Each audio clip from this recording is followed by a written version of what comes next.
ગાંધીનગરમાં રાજ્યકક્ષાના મંત્રી દર્શનાબેન વાઘેલા આજે તેમના કાર્યાલય ખાતે સત્યનારાયણ ભગવાનની કથાનું આયોજન કર્યું। પરિવાર સાથે કાર્યાલયમાં આ કથાનું આયોજન થયું। રાજ્યકક્ષાના મંત્રી તરીકે દર્શનાબેન વાઘેલાને શહેરી વિકાસ અને શહેરી ગૃહ નિર્માણની જવાબદારી સોંપવામાં આવી છે। દર્શનાબેન વાઘેલા મંત્રી તરીકેનો ચાર્જ સંભાળ્યો। મોટી સંખ્યામાં તેમના શુભેચ્છકો ત્યાં પહોંચ્યા હતા। હું આને એક જવાબદારી સમજુ છું અને જ્યારે અમદાવાદ શહેરની ડેપ્યુટી મેયર હતી ત્યારે પણ ખૂબ સારું કામ કર્યું હતું અને અત્યારે પણ હું ખૂબ સારું કામ કરવાનો પ્રયત્ન કરીશ અને જેટલા ગુજરાતના લોકોના જે નાના મોટા પ્રશ્નો હશે એને સોલ્વ કરવાનો પ્રયત્ન કરીશ। વેકેશનમાં લોકો પ્રવાસન સ્થળો પર ફરવા જઈ રહ્યા છે। તેમાંનું એક સ્થળ છે Ambardi safari park. Ambardi safari પાર્કમાં પર્યટકોની ભીડ ઉમટી છે। દૂર દૂરથી સિંહ દર્શન અને કુદરતી નજારાનો આનંદ ઉઠાવવા પર્યટકો ઉમટી રહ્યા છે। અહીં ખોડિયાર ડેમ નજીક છે અને ગઢધરા ખોડિયાર મંદિર છે, જે પર્યટકો અને દર્શનાર્થીઓની આસ્થાનું કેન્દ્ર છે। લોકો અહીં કુદરતી નજારાનો આનંદ માણી રહ્યા છે। ઉલ્લેખનીય છે કે આંબરડી સફારી પાર્કમાં હાલ તંત્ર દ્વારા સિંહ દર્શન માટે બસોની વ્યવસ્થામાં વધારો કરાયો છે। રૂટીન 5 બસો છે, જે 7 બસો વધારીને કુલ 12 બસો શરૂ કરાઈ છે। અને એનો નજારો ખૂબ સારો છે। આંબરડી પાર્ક છે, જોવાલાયક જગ્યા છે અને ડેમ બાજુમાં ડેમ છે, ગળધરા ખોડિયાર માતાજીનું મંદિર છે અને ડેમ પણ સારો એવો ભરેલો છે અને ધોધ વહે છે પાણીનો। કુદરતી સૌંદર્ય માણવા જેવું છે। ફરવા માટે આપણે સાસણગીર જઈએ છીએ એના કરતાં નજીકમાં અમરેલી જિલ્લામાં ખૂબ સારી ફરવાલાયક સરકારે આંબરડી નેશનલ પાર્ક બનાવ્યો છે। રિયલમાં એમ કહેવાય કે ભારત સરકારે જે મેનેજ કરેલું છે, સિંહોના રક્ષણ માટેની જે વાત કરેલી છે, બહુ જ સરસ છે। સિંહ દર્શન બહુ સરસ છે અને સાથે સાથે પ્રેઝન્ટેશનનું પણ છે, એ પણ બહુ સરસ છે। એનો પોલીસ સ્ટાફ પણ બહુ જ કોઓપરેટ કરે છે, ઇવન એના સ્ટાફ મેમ્બર્સ પણ બહુ જ સરસ સપોર્ટ કરે છે।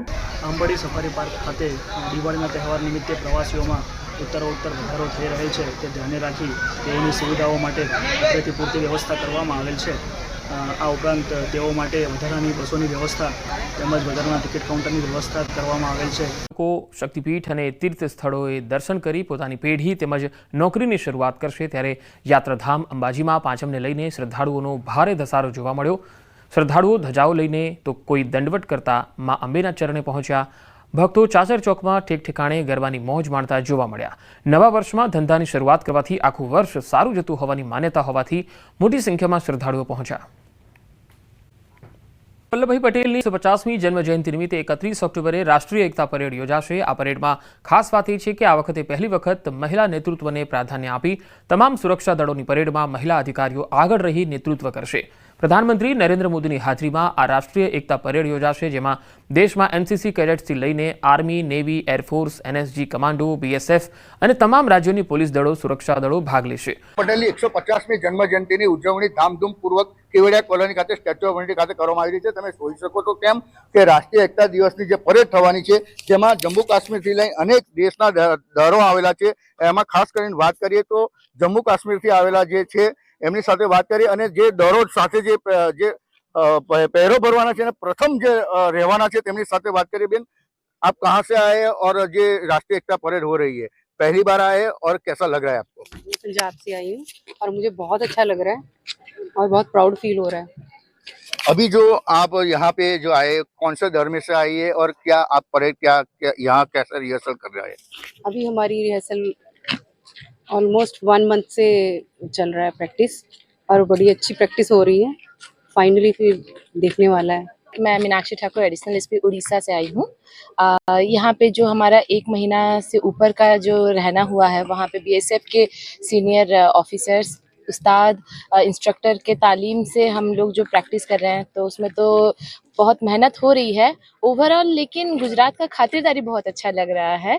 यहाँ पे जो भी हमारा नेचुरल ब्यूटी है, specially Sarovar dam, statue of unity, बहुत अच्छा लग रहा है यहाँ पे। तो हम अपना जो रेस्पेक्टिव स्टेट के कंटिजेंट को लीड करेंगे, और इस बात की बहुत बड़ी खासियत ये है कि हर एक स्टेट कंटिजेंट को या हर एक कंटिजेंट को एक फीमेल ऑफिसर लीड करेंगी, जो कि सबसे बहुत बड़ी बात है। કહી શકાય કે જે 30 અને 31 તારીખે જે રાષ્ટ્રીય એકતા દિવસની ઉજવણીમાં પ્રધાનમંત્રી નરેન્દ્ર મોદીજી પણ આવવાના છે, જેને લઈ હાલ પૂરેપૂરી જે તૈયારીઓ છે જેનું કામગીરી શરૂ કરી દેવામાં આવી છે. દીપક પટેલ, ન્યૂઝ 18 ગુજરાતી, નર્મદા. દિવસે રાજકોટના બજારોમાં સવારથી જ ગ્રાહકોની અવરજવર જોવા મળી. શહેરના લાખાજી રાજ બજાર, ધર્મેન્દ્ર રોડ અને ગુંદાવાડી સહિતના વિસ્તારોમાં ગ્રાહકોની ભીડ ઉમટી પડી હતી. રવિવાર હોવા છતાં દુકાનો વહેલી સવારે જ ખુલી ગઈ. વેપારીઓએ પણ શુભ દિવસે ભગવાને પ્રાર્થના કરી અને વર્ષ શુભ રહે તેવી કામના વ્યક્ત કરી. આવનારા દિવસોમાં લગ્નની સિઝન શરૂ થઈ રહી છે, ત્યારે દાગીના, કપડાં અને ગૃહ ઉપયોગી વસ્તુઓની ખરીદીમાં વધારો થઈ રહ્યો છે. શહેરની દરેક માર્કેટમાં ધમધમાટ જોવા મળતા વેપારીઓમાં પણ ખુશીની લહેર છે. અમે રજા પૂરી થવાની જ રાહ જોતા હતા, એટલે આજે અમે શોપિંગમાં નીકળીએ કે અમે મુહૂર્તમાં જાય તો અમને થોડોક ફાયદો થાય. આજે અમે કપડાં, મેરેજના, મોજડી, શેરવાનીની એ બધી શોપિંગ કરવા નીકળ્યા છીએ. બજાર જ્યારે ખુલે એટલે લેડીઝ બધી ખરીદીમાં પાછી શોપિંગમાં જે રીતે હવે આવતા વીકથી મેરેજ સિઝન સ્ટાર્ટ થઈ ગઈ છે, તો બધી લેડીઝ ખરીદીમાં પાછી આવી જશે. જે રીતે આપણે 2024 બધા વેપારીઓનું જે ડાઉન ગયું છે, તો હવે આવતા વર્ષે 2026માં સારું જાય અને બધાને સફળ રહે. આગળના દિવસોમાં અમને બહુ આશા છે, સારો વેપાર થશે. સારી મેરેજ સિઝન છે, જીએસટી કટ ડાઉન થયું છે, તો એનો પણ પોઝિટિવ ઇમ્પેક્ટ આવશે ગ્રાહકીમાં. એટલે આગળ અમને સારા દિવસો દેખાય છે. વેપારીઓએ ધંધા વેપારની શરૂઆત કરી. સુરતના ટેક્સટાઇલ માર્કેટના વેપારીઓએ મુહૂર્તમાં દુકાનો ખોલી. આવનારું વર્ષ લાભકારી અને શુભમય નીવડે તેવી પ્રાર્થના કરી. સુરતમાં 220થી વધુ ટેક્સટાઇલ માર્કેટ અને 70,000થી વધુ દુકાનો આવેલી છે. માર્કેટને સંપૂર્ણ પૂર્વવત ચાલુ થતાં 15થી 20 દિવસનો સમય લાગશે. હાલ માર્કેટમાં લેબરની પણ અછત જોવા મળી રહી છે.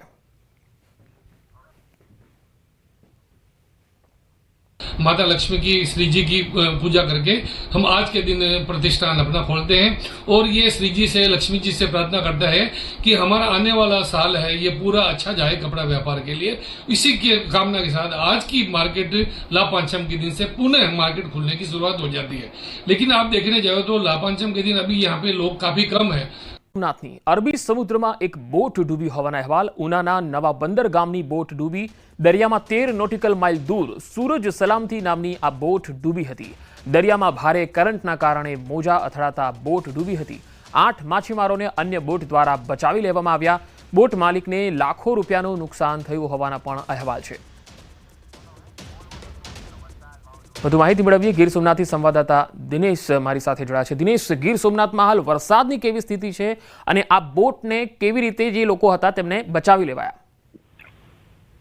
જી બિલકુલ પંકજ, વરસાદની સ્થિતિની જો વાત કરીએ તો ગીર સોમનાથ જિલ્લાની અંદર ગત મોડી રાતથી જ ક્યાંક ધોધમાર તો ક્યાંક ધીમી ધારે વરસાદ છે તે વરસી રહ્યો છે અને તેમને કારણે ખેડૂતો છે તેઓ ચિંતામાં મુકાયા છે, કારણ કે ખેડૂતોને સૌથી મોટી નુકસાનીના દ્રશ્યો છે તે સામે આવી રહ્યા છે. તો બીજી તરફ હાલ જે આ દ્રશ્યો સામે આવી રહ્યા છે તે નવા બંદર ગામની એક બોટ છે કે જેમાં બોટ છે તે ગઈકાલે સાંજના દરિયાની અંદર મોજા અથડાવાને કારણે ડૂબી હતી ને જેમાં 8 જેટલા માછીમારો સવાર હતા તેમને અન્ય બોટ દ્વારા બચાવી લેવામાં આવ્યા છે. જોકે જે પ્રમાણે માહિતી પ્રાપ્ત થઈ રહી છે તે પ્રમાણે બોટ છે તેમણે સંપૂર્ણ રીતે જળ સમાધિ લીધી છે અને તેમને કારણે બોટ માલિક છે તેમને લાખોનું નુકસાન થયું છે તેવું પણ સામે આવી રહ્યું છે. પંકજ.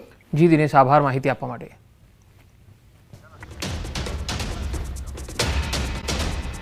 ચૌધરી ફરી બન્યા બનાસ ડેરીના ચેરમેન. બોર્ડ મીટિંગ બાદ ચેરમેનની વરણી. બનાસ ડેરીના ચેરમેન પદ પર ફરી શંકર ચૌધરી. સતત ત્રીજી ટર્મમાં ચેરમેન શંકર ચૌધરી બન્યા છે. બનાસ ડેરીના ચેરમેન પદ પર ફરી એકવાર શંકર ચૌધરીને વરણી થઈ છે. સતત ત્રીજી ટર્મમાં તેઓ બનાસ ડેરીના ચેરમેન બન્યા છે, જ્યારે વાઇસ ચેરમેન તરીકે ભાવાભાઈ રબારીની વરણી કરવામાં આવી છે. બોર્ડની મીટિંગ બાદ ચેરમેનની વરણી કરવામાં આવી છે. શંકર ચૌધરીએ તમામ જે તેમના શુભેચ્છકો છે તેમનો આભાર વ્યક્ત કર્યો. હૃદયપૂર્વક આભાર માનું છું અને જે તેમની અપેક્ષાઓ છે તેને પૂર્ણ કરવા માટે અમારું નિયામક મંડળ સતત પ્રયત્નશીલ રહેશે. અમારા નિયામક મંડળે મને અને માન્ય ભાવાભાઈ રબારીને ચેરમેન અને વાઇસ ચેરમેન તરીકેની જવાબદારી સોંપી છે. હું અમારા નિયામક મંડળના તમામ માન્ય સભ્યશ્રીનો હૃદયપૂર્વક આભાર માનું છું. છોટાઉદેપુર ભાજપને મોટો ઝટકો. તાલુકા પંચાયત કારોબારી અધ્યક્ષ રાજેશ રાઠવાએ આપ્યું ભાજપમાંથી રાજીનામું. પોતાના સોશિયલ મીડિયામાં પોસ્ટ કરીને તેમણે માહિતી આપી. ઘણા સમયથી રાજેશ રાઠવા ભાજપને છોડવાના સંકેત પણ આપી રહ્યા હતા. આમ આદમી પાર્ટીમાં જોડાય તેવી શક્યતા છે. આવતીકાલે ચૈતર વસાવાનો છોટાઉદેપુરમાં કાર્યક્રમ પણ છે. જિલ્લા તાલુકા પંચાયતની ચૂંટણી પહેલા ભાજપને અહીંયા મોટો ઝટકો લાગ્યો. રાજકારણમાં એન્ટ્રીની તૈયારીનો મુદ્દો. કોંગ્રેસ પક્ષે ખજૂરભાઈને પાર્ટીમાં જોડાવા આમંત્રણ આપ્યું છે. કોંગ્રેસ પ્રવક્તા હેમાંગ રાવલનું મોટું નિવેદન. ખજૂરભાઈ માટે કોંગ્રેસના દરવાજા ખુલ્લા છે. તેમણે કહ્યું ખજૂરભાઈ અનેક સેવાના કામો કરી રહ્યા છે. સોશિયલ ઇન્ફ્લુએન્સર રાજનીતિમાં આવે તે સારી વાત છે. ખજૂરભાઈ કોંગ્રેસમાં આવવા માંગતા હોય તો એમનું સ્વાગત છે. ખજૂરભાઈની વિચારધારા કોંગ્રેસ સાથે મેચ થાય છે.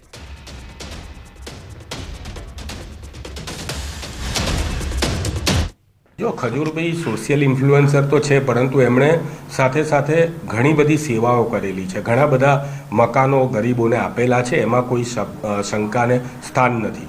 તેઓ રાજનીતિમાં આવતા હોય તો હું તો યુવાનોને પણ કહું કે જો સોશિયલ ઇન્ફ્લુએન્સર રાજનીતિમાં આવતા હોય તો પત્રકારો પણ રાજનીતિમાં આવે, યુવાનો પણ આવે, ઉદ્યોગપતિઓ પણ આવે, અને જે કંઈ પણ આવે. અમારા પ્રદેશ પ્રમુખ અમિતભાઈ ચાવડાએ અને રાહુલ ગાંધીએ કીધેલું છે કે કોંગ્રેસની વિચારધારા કે જે વિશ્વ બંધુત્વની વિચારધારા છે, એકતાની વિચારધારા છે, સંભાવની વિચારધારા છે, આ વિચારધારા સાથે જે કોઈ પણ લોકો કોંગ્રેસમાં આવવા માંગતા હોય, ખજૂરભાઈ સહિતના, એમનું અમે સ્વાગત કરીએ.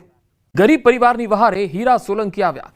રાજુલાના પટવા ગામના પરિવારના મજૂરને મહુવાના આસરાણા ગામના કેટલાક લોકોએ માર માર્યો. પટવા ગામમાં પહોંચી અસામાજિક તત્વોને ગર્ભિત ચેતવણી આપી હતી. ને હવે કોઈ અડશે નહીં ને આ લોકોને એમ બરાબર ને કે ઓલા ભાઈઓ છે ને આ કાળું શેડું એ લોકોને કહી દેજો આ જાફરાબાદ કાંઈ આખું છે નહીં. હવે કોઈ અડ્યું આ કોળી સમાજના કોઈને પણ. હા, એટલું જવાબદારી લેજો તમે. હા. પ્રદેશ દમણના વાતાવરણમાં છેલ્લા 2 દિવસથી પલટો આવ્યો છે. 2 દિવસ કમોસમી વરસાદ વરસી રહ્યો છે. વરસાદની સાથે હવે દરિયો પણ તોફાની રહેવાની શક્યતાઓ વ્યક્ત કરવામાં આવી છે. પરિણામે સંઘ પ્રદેશ દમણ અને વલસાડનું તંત્ર એલર્ટ મોડ પર છે. દમણના દરિયા કિનારે 3 નંબરનું ભયસૂચક સિગ્નલ લગાડવામાં આવ્યું છે. આથી માછીમારોને પણ દરિયો નહીં ખેડવાના સૂચનો કરાયા છે. પરિણામે દમણના દરિયા કિનારે બોટોનો ખડકલો લાગ્યો છે.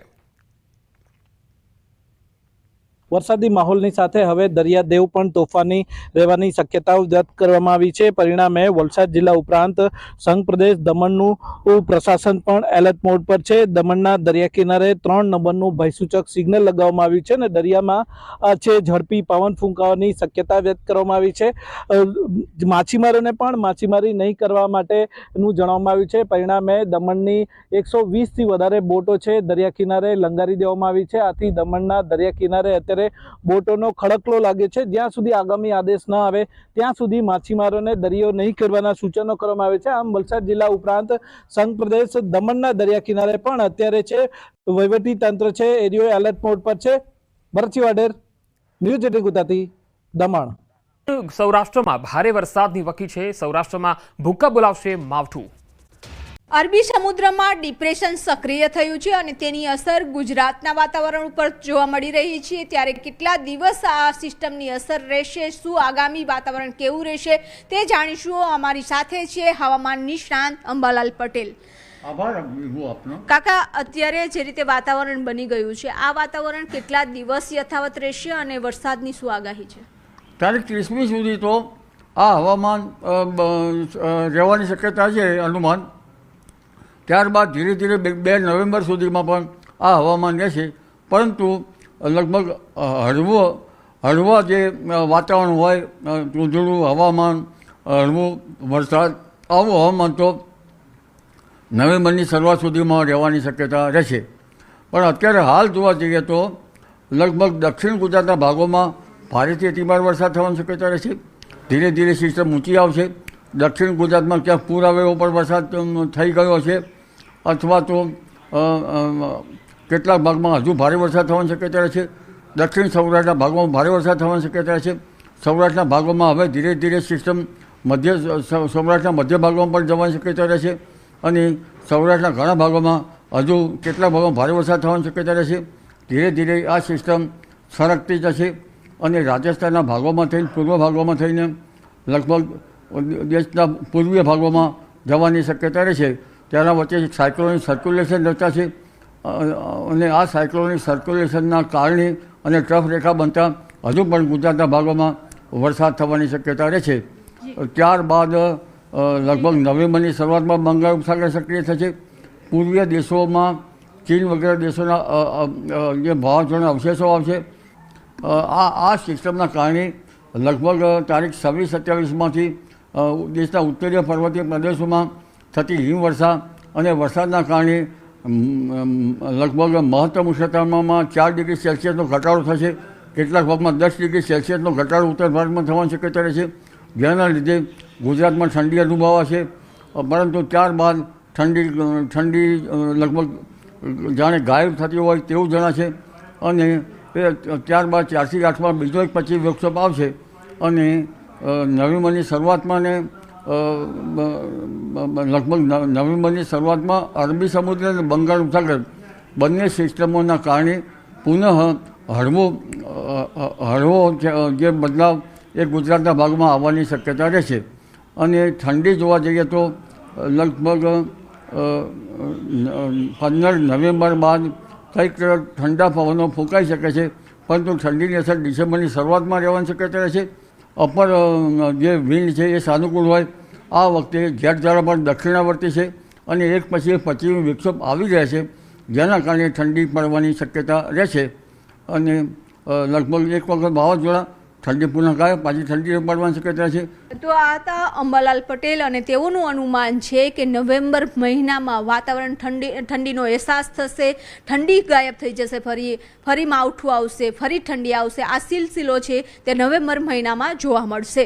કેમેરામેન ખેંગાર રાઠોડ સાથે વિભુ પટેલ, ન્યૂઝ 18 ગુજરાતી, અમદાવાદ. વરસાદી વાતાવરણ રહેશે, હળવો વરસાદ પણ વરસતો રહેશે. દક્ષિણ ગુજરાતમાં ભારેથી અતિ ભારે વરસાદ થઈ શકે. દક્ષિણ ગુજરાતમાં ક્યાંક પૂર આવે એવો પણ વરસાદ થઈ શકે છે. અરબી સમુદ્રમાં ડિપ્રેશન સક્રિય થયું છે અને તેની અસર ગુજરાતના વાતાવરણ ઉપર જોવા મળી રહી છે. ત્યારે કેટલા દિવસ આ સિસ્ટમની અસર રહેશે? સમુદ્રમાં ડિપ્રેશન સક્રિય થયું છે અને 2 દિવસ સૌરાષ્ટ્રમાં ભારે વરસાદની સંભાવના છે. આગામી 5 દિવસ વરસાદી માહોલ રહેશે ગુજરાતના અલગ અલગ ભાગોમાં. સૌરાષ્ટ્રના અનેક વિસ્તારોમાં ઓરેન્જ એલર્ટ પણ છે. ગીર સોમનાથ, જૂનાગઢમાં ભારે વરસાદની આગાહી છે. હવામાન વિભાગની આગાહી છે અરબી સમુદ્રમાં ડિપ્રેશન સક્રિય થયું છે અને આગામી 5 દિવસ વરસાદની આગાહી છે, જેમાં સૌરાષ્ટ્ર અને દક્ષિણ ગુજરાતમાં ભારેથી અતિ ભારે વરસાદની સંભાવના છે. દરિયાકાંઠાના વિસ્તારોમાં LC3 સિગ્નલ જાહેર કરાયું છે. તો તાપમાનમાં 2 થી 3 ડિગ્રીનો ઘટાડો થવાની શક્યતા છે.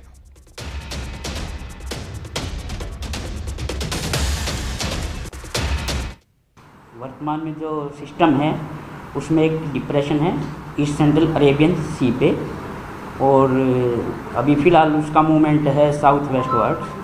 और जो एक और सिस्टम है वो एक ट्रफ है, उसी सिस्टम से होके और वेस्ट MP तक अक्रॉस साउथ गुजरात. तो इनके प्रभाव से जो है अगले 4 दिन गुजरात रीजन में और अगले 5 दिन सौराष्ट्र कच्छ में हैवी रेन का संभावना है. डे 1 और डे 2 में जो ऑरेंज अलर्ट के साथ वेरी हैवी दिया है हमने, जिसमें सौराष्ट्र कच्छ में अमरेली है, भावनगर, गिर सोमनाथ, दीव इत्यादि है. और गुजरात रीजन में भरूच, सूरत कोस्ट के अलोंग जो डिस्ट्रिक्ट्स हैं, जिसमें भरूच आ गया, सूरत है, नवसारी, वलसाड, दादर नगर हवेली और दमन, इनमें ऑरेंज अलर्ट दिया है डे 1 में.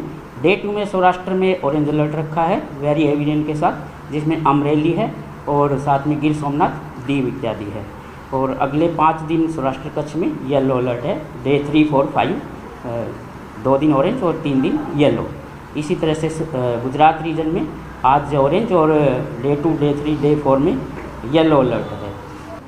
अहमदाबाद में जो डिस्ट्रिक्ट में है तो आइसोलेटेड हैवी रेन 2 दिन के लिए है, डे 1 और डे 2. और लोकली हमने लाइट टू मॉडरेट रेन फिलहाल संभावना है.